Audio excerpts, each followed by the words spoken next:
오늘은 14장의 마지막 부분입니다. 보혜사에 대한 설명을 이제 통해서 결론을 내고 있는 본문인데, 이게 무슨 결론인가 하면 우리 14장 처음 시작을 어떻게 했는지 살펴보면 이 14장이 무엇에 대해서 결론을 주시려는지 알게 됩니다. 14장 1절입니다.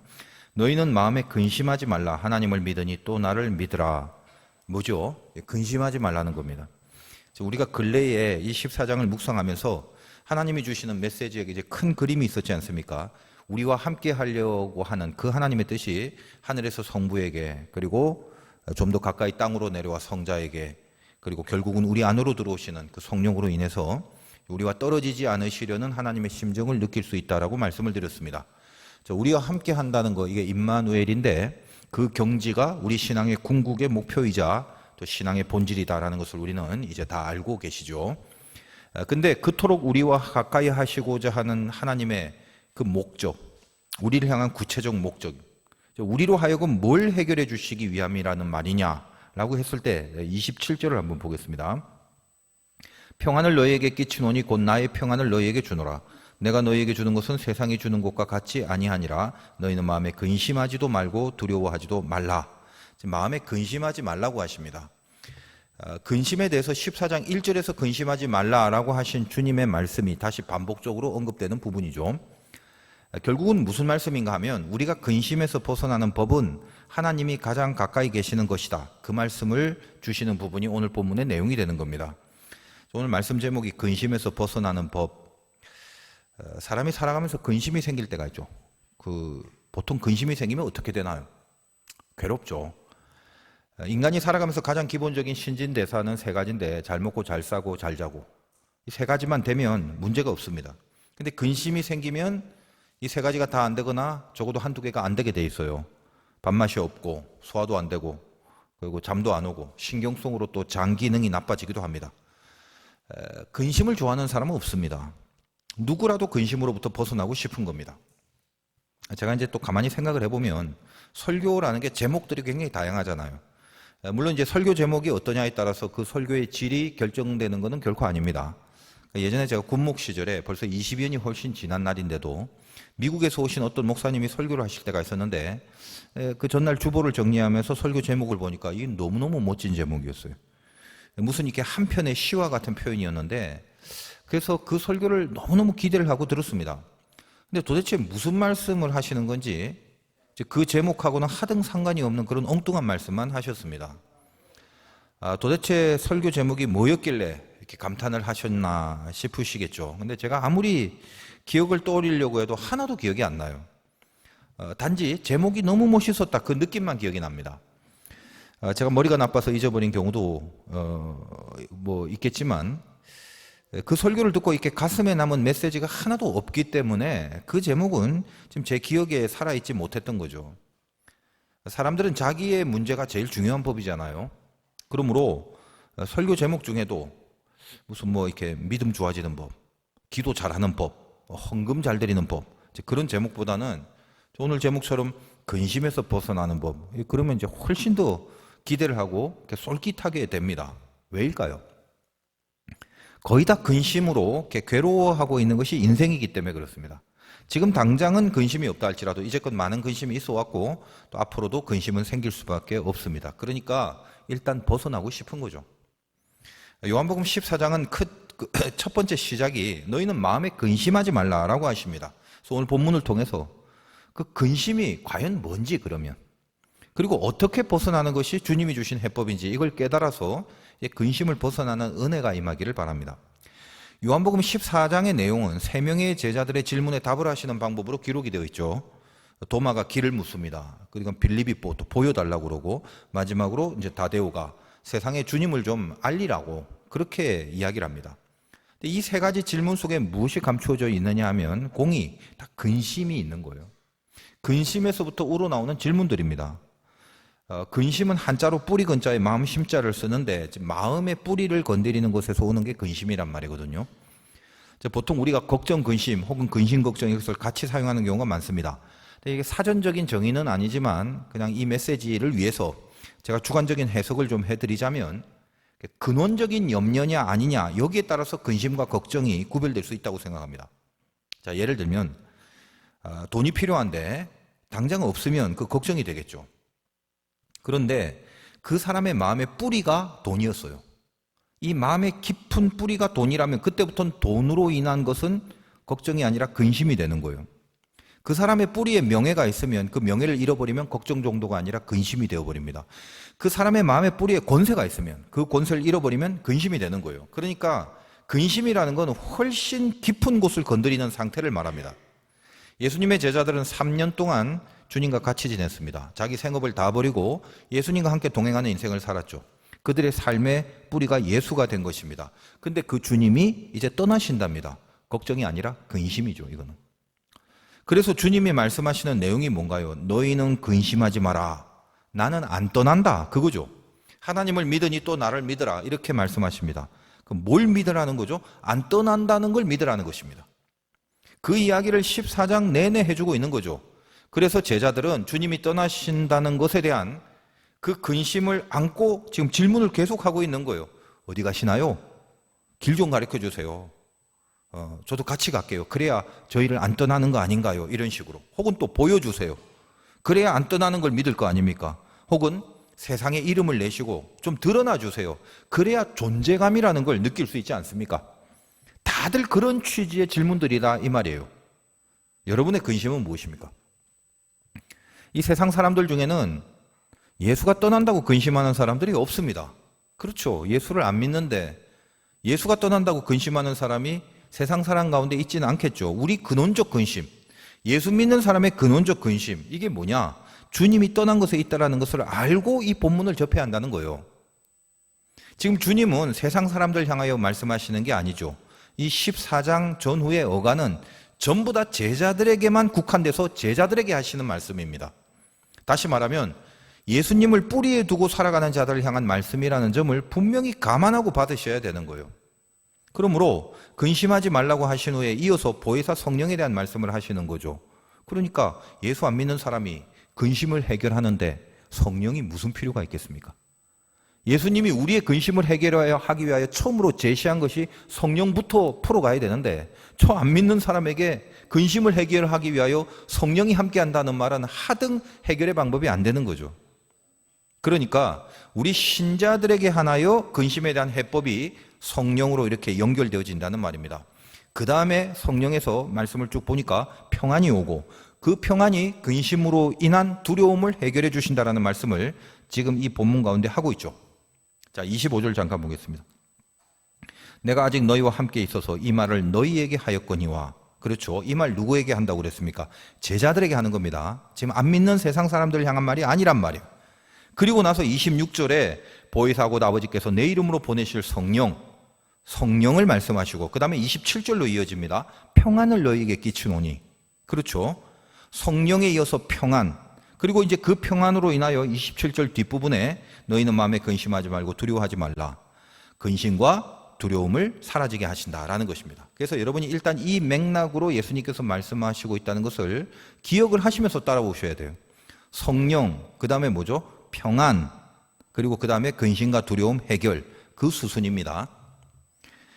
그러면 이제 우리는 이런 전제하에 다시 근심에 대해서 한번 생각해 보도록 하겠습니다. 근심은 한자로는 마음의 뿌리 부분을 건드린다는 것이라 했는데 헬라어에 있어서 근심은 타라소라고 합니다. 타라소의 원래 뜻이 뭐냐면 파동입니다. 요동친다는 말이에요. 흔들린다는 거죠. 베데스다 요못에서 물이 요동칠 때라고 할 때 거기서도 그 요동에 타라소라는 표현을 했습니다. 요동이 일어나는 것은 들어오는 자극을 수용하지 못할 때 일어나는 현상입니다. 그러니까 흔들리는 건 현상이고 그 현상으로 인하여 생겨진 상태가 두려움입니다. 그래서 예수님이 근심과 두려움을 함께 얘기한 거죠. 제가 일본에 갔을 때 지진을 느껴본 적이 있는데 침대가 흔들리더라고요, 숙소에. 그래서 거기 있을 수가 없어서 밑으로 이렇게 내려왔는데 본능적인 두려움이 생겼습니다. 꼭 그거하고 같은 거죠. 흔들리는 건 현상이요. 그로 인한 상태가 두려움이 되는 거예요. 자, 27절 마지막에 주님이 뭐라고 하시나요? 너희는 마음에 근심하지도 말고 그 다음에 두려워하지도 말라라고 하십니다. 그러니까 근심은 우리를 두려운 상태로 만들기 때문이거든요. 그럼 이 두려운 상태가 없으려면 근심, 즉 흔들리는 현상인 타라소, 이게 없어야 된다는 거예요. 자, 언제 흔들리는 겁니까? 예를 들면 연못에 이렇게 돌을 던지면 요동을 치죠. 거기서 파동이 일어납니다. 그게 흔들림이란 말이에요. 마당에 있는 작은 연못에 돌을 던지면 요동이 일어나지만 만약 큰 호수에 돌을 던지면 요동이 일어나지 않죠. 왜 그런가요? 큰 호수는 그 던져진 자극을 수용할 수 있는 깊이와 넓이가 되기 때문입니다. 그러므로 근심을 없애려면 간단해요. 마음이 크고 깊어야 합니다. 너무 뻔한 소리죠. 그걸 우리가 알고 있는데도 그렇게 되는 게 힘들죠. 제가 도시락 말씀을 전할 때 다대우 부분에서 한번 말씀드린 결론이 있습니다. 근심에 만든 그 반대말이 뭐냐? 제가 뭐라고 했냐면 마음이 큰 거, 즉 큰 심이다. 이런 유명한 어록을 남겼습니다. 좋은 말은 기억을 좀 해주시기 바라면서 근심의 반대말이 뭐라고요? 큰 심이란 말이에요. 사실 그게 오늘 예수님이 하시는 말씀이에요.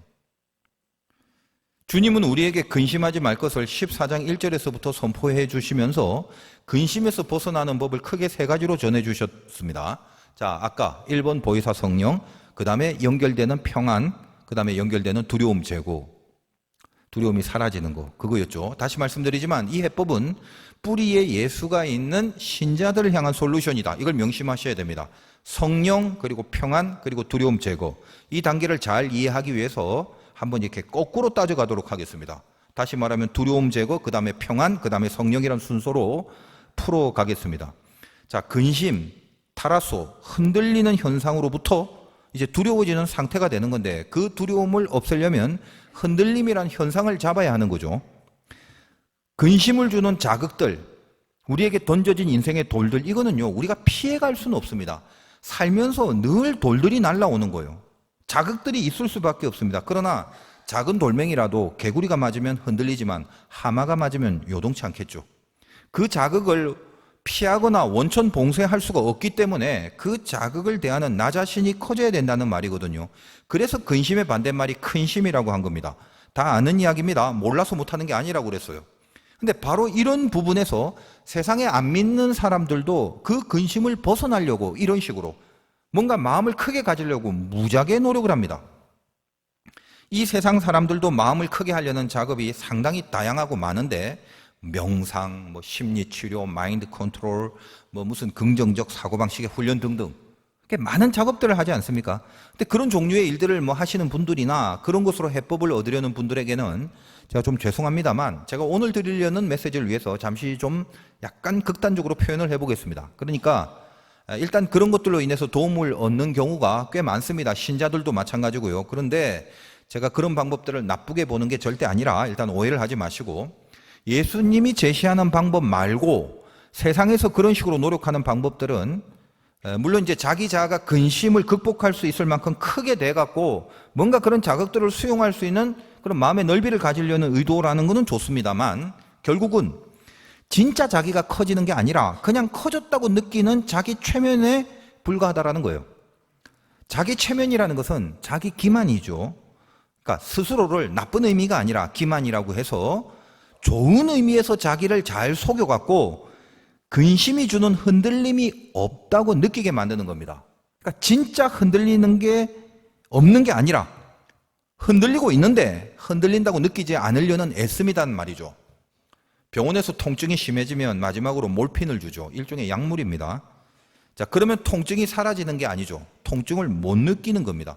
근본적인 치료가 된 게 아니라 못 느끼게 만드는 거죠. 약 기운이 사라지면 또 아프게 됩니다. 세상 사람들이 마약을 하는 이유 중에는 견딜 수 없는 그런 근심에서 벗어나려는 의도도 많습니다. 마약을 하는 동안만큼은 근심하지 않거든요. 그러나 근심이 해결되는 게 아니라 근심이 없다고 자기를 속이는 수법에 불과한 거죠. 그래서 제가 좀 이렇게 극단적으로 말씀을 드렸습니다만 그 예수님의 방법을 지금 잘 전달하기 위해서 이게 비교적으로 말씀을 드리는 것에 집중하다 보니까 이제 극단적인 평가를 해본 겁니다.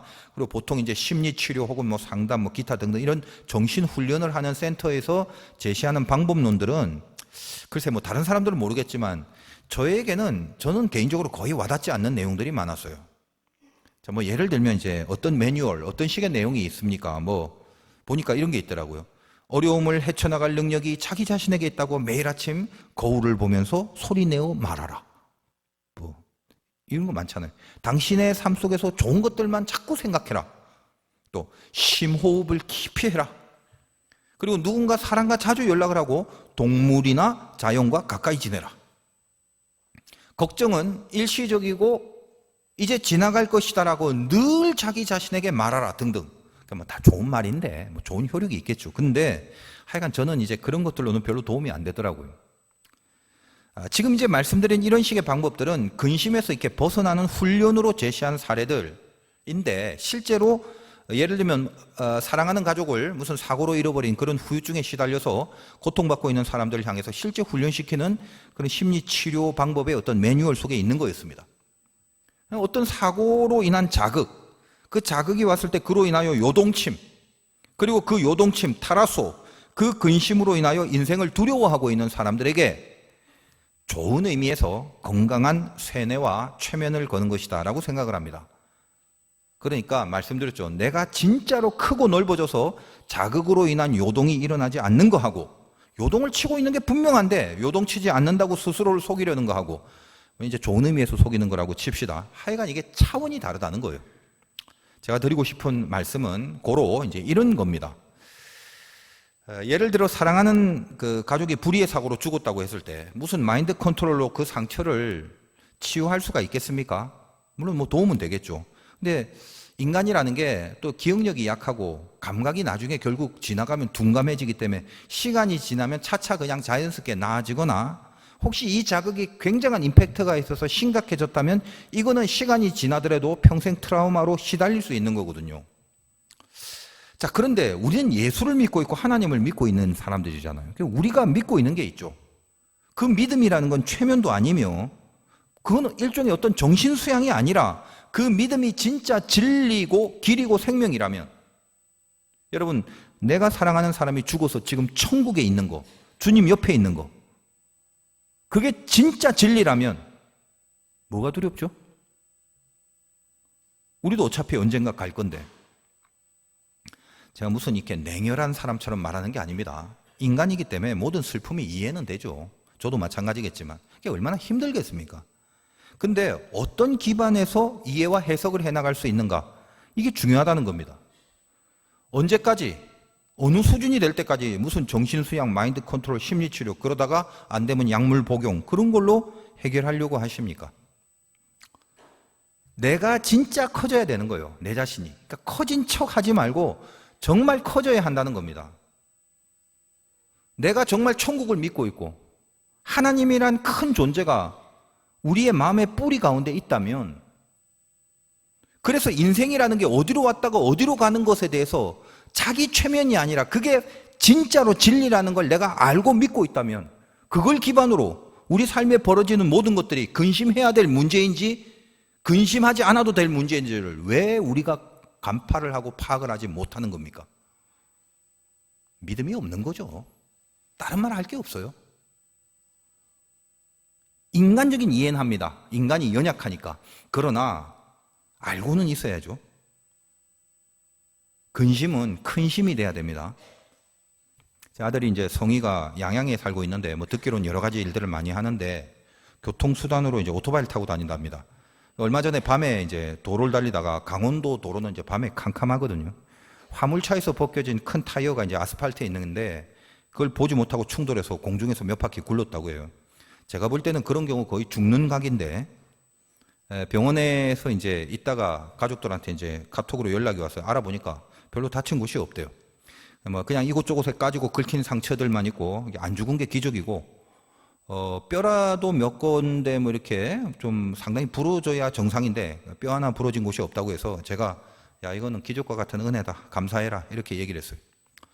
그러면서 제가 물어봤어요. 부닥쳐서 이렇게 막 날아갈 때 소감이 어떠냐고 물어봤더니 그 장면을 본 목격자의 진술에 의하면 여러 번이 공중에서 돌았다고 그래요. 그리고 자기도 이렇게 공중에서 이렇게 돌면서 속으로 생각을 했대요. 더 이상 돌면 안 되는데, 그런 생각을 하면서 계속 돌더랍니다. 그때 이제 가족들 그 톡 채팅방에서 괜찮냐, 상태가 어떠냐 등등 몇 가지 대화를 하고 그냥 끝냈는데, 이제 이 소식을 전해들은 우리 이재은 목사님이 청년부 이제 담당이라서 따로 연락을 했답니다. 그 재은 목사님이 이제 날 얼마나 이제 또 놀라고 그랬겠어요. 그래서 이거저거 걱정을 해주면서 성희한테 이제 안부 신방을 채팅으로 했대요.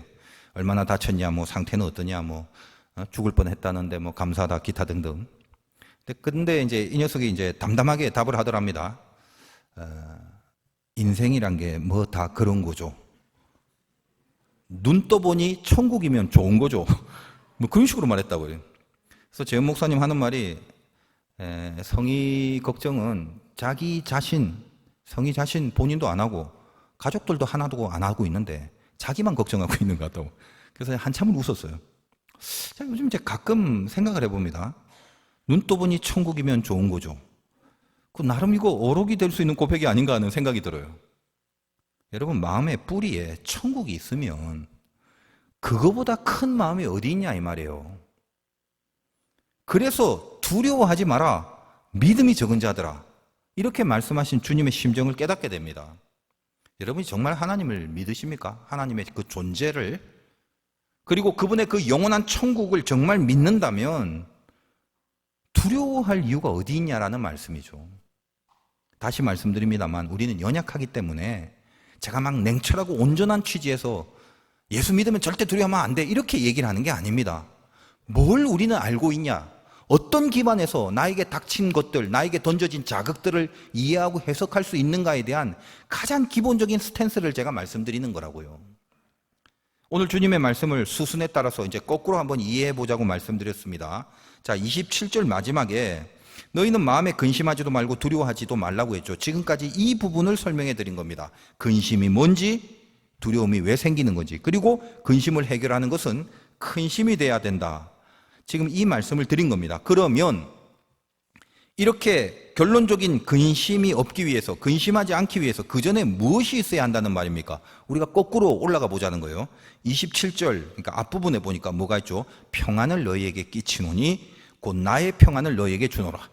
내가 너희에게 주는 것은 세상이 주는 것과 같이 아니하니라. 이렇게 돼 있죠. 평안을 끼친다. 근데 이 결국 평안이라는 것이 생겨야 그 다음으로 큰 힘이 생긴단 말이에요. 근데 그 평안은 세상이 주는 것과 같지 않다고 합니다. 아까 말씀드렸다시피 세상에서 하는 모든 심리적, 정신적 치료 기법 같은 이런 게 아니란 말이에요. 평안은. 그렇다면 주님이 주시는 평안이 뭐냐? 오늘 메시지를 통해서 이해를 하자면 결국은 깊고 넓어진 마음이 평안이 돼야죠. 그래야 그게 큰 힘이 되는 거 아니겠습니까? 고로 이 평안이라는 건 오늘 메시지에 국한해서 본다면 깊고 넓은 커진 마음인데 헬라어로 이 평안을 에이레네라고 합니다. 여러분들이 더 익숙하게 알고 있는 히브리어로 샬롬, 이게 평안이죠. 히브리어로는 샬롬, 헬라어로는 에이레네. 근데 여기 참 귀한 메시지가 들어있어요. 에이레네라는 단어는 원래 에이로라는 그 어근에서 온 것인데 그 에이로라는 뜻이 결합하다라는 뜻입니다. 그러니까 성경이 주는 메시지는 참 탁월하죠. 아니, 평안이라는 거하고 결합하다하고 뭔 관계가 있다는 겁니까? 근데 이 부분이 오늘 핵심이에요. 결합이 없이 평안은 없다라는 말입니다. 다시 말하면 결합하지 않고는 큰 힘이 생기지 않는단 말이에요. 여러분 무슨 말씀을 하려고 하는지 눈치채셨죠? 또 평안이라는 히브리어 샬롬은 이미 여러 번 제가 그 깊은 어원에 대한 설명을 해드렸습니다. 샬롬이라는 말이 4개의 히브리어 알파벳으로 되어 있다고 그랬죠. 그리고 히브리어 알파벳은 그 하나하나마다 고유의 뜻을 갖고 있고 고유의 숫자가 있다고 했습니다.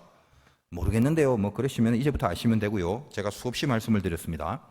4글자 샤, 라메드, 봄, 맴, 요것이 샬롬이라는 뜻인데 그 샤라는 것은 제거하다라는 뜻입니다. 그리고 라메드는 지팡이를 의미하는데 생긴 것도 지팡이처럼 생겼어요. 권이라는 뜻을 가집니다. 그리고 보는 그 못 박는 못을 말하는데 이게 연결한다는 뜻이 있어요.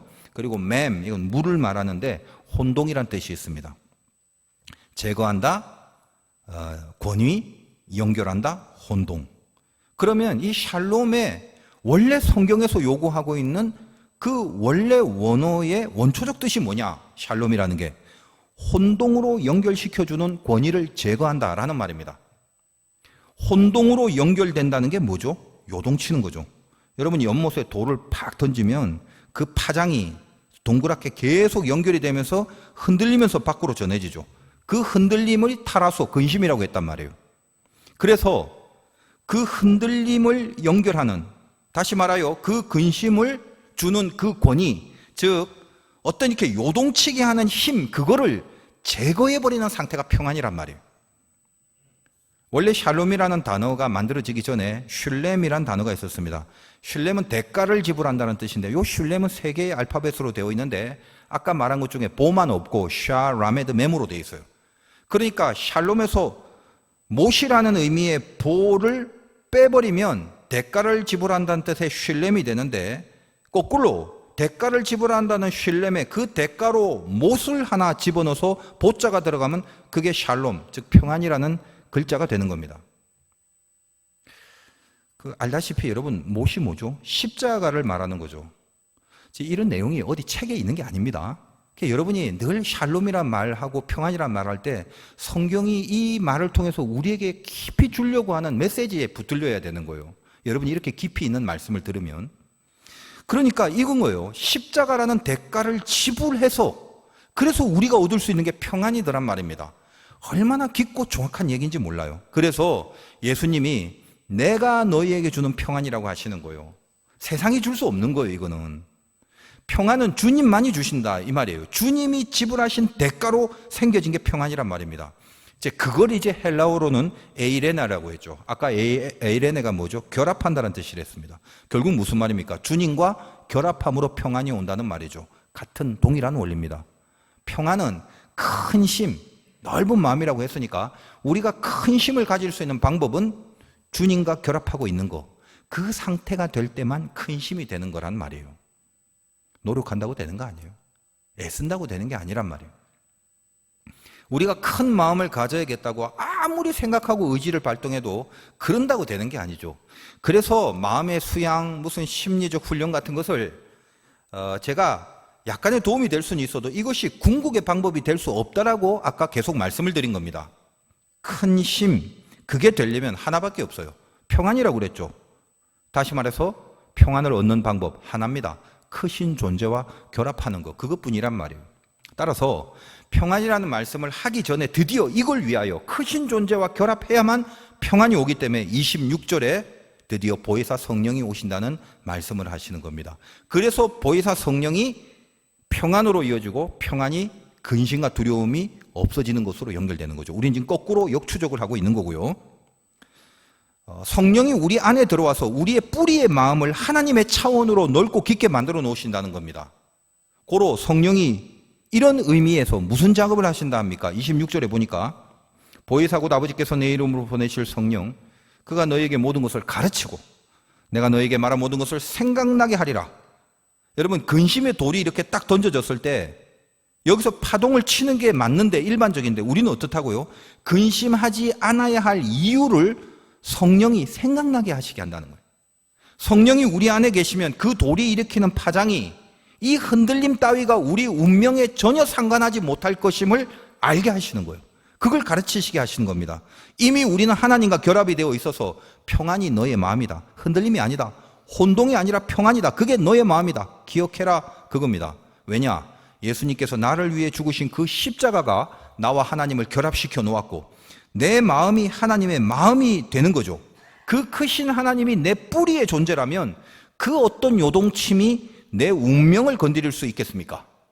그러므로 28절, 내가 갔다가 너희에게 온다 하는 말을 너희가 들었나니 나를 사랑하였더라면 내가 아버지께로 감을 기뻐하였으리라. 아버지는 나보다 크심이라. 그 크신 아버지가 함께함을 기뻐하라고 하시는 겁니다. 29절 보니까 이제 일이 일어나기 전에 너희에게 말한 것은 일이 일어날 때에 너희로 믿게 하려 함이라. 자, 일이 일어난다. 물론 예수님께서 이제 십자가에 달려 돌아가시려고 가는 기간 동안이 큰 일이겠지만 그것을 비롯하여 이제는 예수 믿는 사람들에게 근심의 돌들이 많이 던져진다는 거죠. 예수님 때문에 던져진 돌도 있지만 이후에도 인생을 살아가면서 숱한 돌들이 던져지는 그 일들이 생길 때, 그 일이 일어날 때에 어떻단 말입니까? 너희가 믿음을 잃어버리지 말라고 하십니다. 우리에게 하시는 주님의 말씀입니다. 기억하셔야 돼요. 이 일이 일어나기 전에 말하는 것은 일이 일어날 때에 너희로 믿게 하려 함이라. 주님이 잡히시는 일뿐만 아니라 우리 인생 가운데 수많은 요동침, 주님이 떠나신다라는 어떤 그런 착각으로 인하여 수없이 요동치는 많은 일들이 있을 때마다 너희로 믿게 하려 함이라. 믿음 잃어버리지 마라. 그 말을 하십니다. 고로 30절로 연결돼서 30절 이후에는 내가 너희와 말을 많이 하지 아니하리니 이 세상에 임금이 오겠음이라. 그러나 그는 내게 관계할 것이 없으니. 이후에 말을 많이 하지 않는 이유가 뭐죠? 이후라는 말은 그러니까 이제 지금까지 하신 말씀을 다 했고 그 말씀을 성령께서 생각나게 해주시기 때문이란 말이에요. 세상의 임금이라는 건 사탄을 말하는데 사실 이 부분을 원어에 맞게 번역을 하면 그 사탄은 내게 관계할 것이 없다. 이 무슨 말이냐면 내 안에서 사탄이 아무것도 나에게 취할 수 없다라. 이렇게 번역하는 게 맞는 번역입니다. 다시 말하여 요동치지 못하는 거예요. 이미 마음의 뿌리에 그 크신 하나님이 거하시기 때문이란 말이죠. 그리고 31절 보면 오직 내가 아버지를 사랑하는 것과 아버지께서 명하신 대로 행하는 것을 세상이 알게 하려 함이로라. 일어나라 여기를 떠나자. 사탄이 건드릴 수 없다는 것, 그것을 통해서 이제 하나님이 하신 약속이 그대로 지금 실행되고 있음을 세상은 알게 될 것이다 라고 마무리를 하십니다. 십자가의 나무가지 하나가 물에 던져질 때 쓴 물, 그 마라의 운명이 단물이 된 거죠. 그게 신자들의 인생이잖아요. 여러분이 예수가 생각난다? 그런 거 있지 않습니까? 십자가가 문득 묵상이 된다. 그런 거요. 지금 뭔가 이렇게 선택하고 뭔가 결정하고 등등 이 수많은 많은 일들을 앞두고 있는데 전혀 이 일하고는 상관없이 보이고 전혀 지금 이 사건과는 관계가 없어 보이는 난데없는 예수님이 문득 생각납니다. 십자가가 갑자기 생각나요.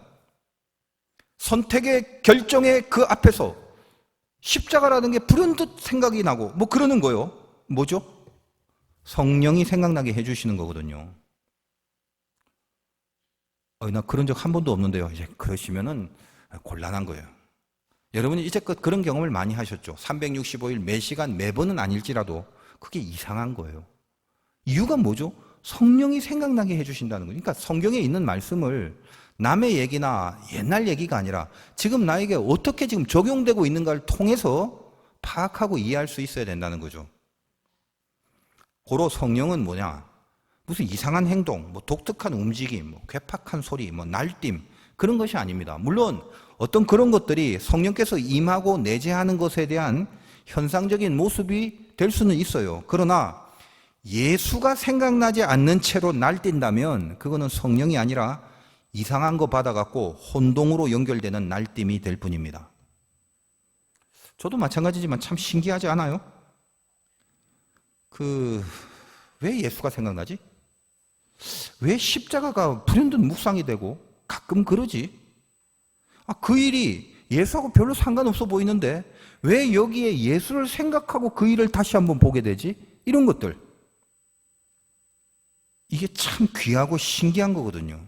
여러분 안에 주님이 약속으로 주신 성령이 보혜사가 돼서 거하시기 때문입니다. 고린도전서 3장 16절에 너희는 너희가 하나님의 성전인 것과 하나님의 성령이 너희 안에 계시는 것을 알지 못하느냐 이렇게 기록되어 있습니다. 우리 안에 성령이 거하십니다. 그래서 하나님은 우리를 성소로 보신답니다. 그러면 성령이 거하시는 몸이 우리 몸인데 우리 안에 하나님이 있는데 여러분의 몸 안에 더러운 거 집어넣으면 되겠습니까?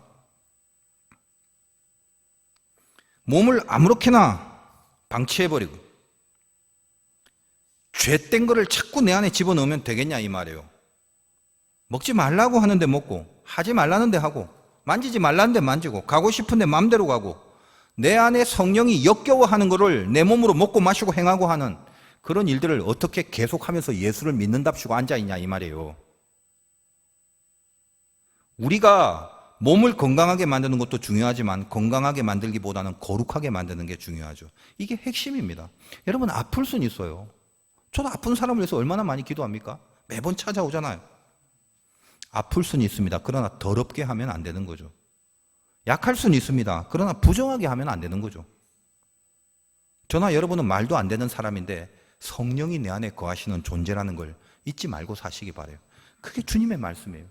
여러분 안에 성령이 있다니까요. 지금 이 모양인데 맞아요. 그래도 이 꼴인데 그래도 성령이 거하시잖아요. 그게 하나님의 약속 아닙니까? 여러분 근심이 있으시죠? 너희는 근심하지 말라고 하시는 주님의 음성을 오늘 듣고 가시기 바라요. 하나님을 믿으니 또 나를 믿으라고 하십니다. 떠나지 않으십니다. 자기를 죽이셔서까지 우리 안에 기필코 함께 하십니다. 지금 엉망인 상태가 됐을지라도 성령은 우리 안에 거하고 계십니다. 내가 잘나서, 내가 똑똑하고 실력이 있어서, 아니요, 불쌍히 여겨주시고 당신이 죽으시는 대가를 지불하셔서 우리 안에 거하십니다. 하나님은 그렇게 우리와 함께 하고 계시는, 그걸 원하시는 분이기 때문에 그래요. 고로 내 안에 성령께서 나를 위하여 죽으신 그 주님의 십자가를 불현듯 어떤 일을 만나거나 무슨 생각을 하거나 어떤 선택과 결정의 상황 앞에서 불현듯 생각하지 못하게 십자가가 울컥 생각나는 거예요. 예수님이라면 하나님이 뭘 원하실까? 이게 십자가의 마음일까라는 것들 울컥울컥 생각나게 만드실 겁니다. 여러분, 요동치는 것에 흔들리지 마시기 바라요. 내 안에 하나님을 흔들어 놓을 수 있는 정도의 요동은 이 세상엔 없습니다. 하나님을 건드릴 수 있는 건 없어요. 그 크신 하나님이 우리 안에서 지금 우리와 함께 하십니다. 여러분은 넓고 깊고 크신 하나님을 내 안에 간직하고 계신 하나님의 성소고 성령이 거하시는 성전입니다. 승리하시기를 주님의 이름으로 축원드립니다.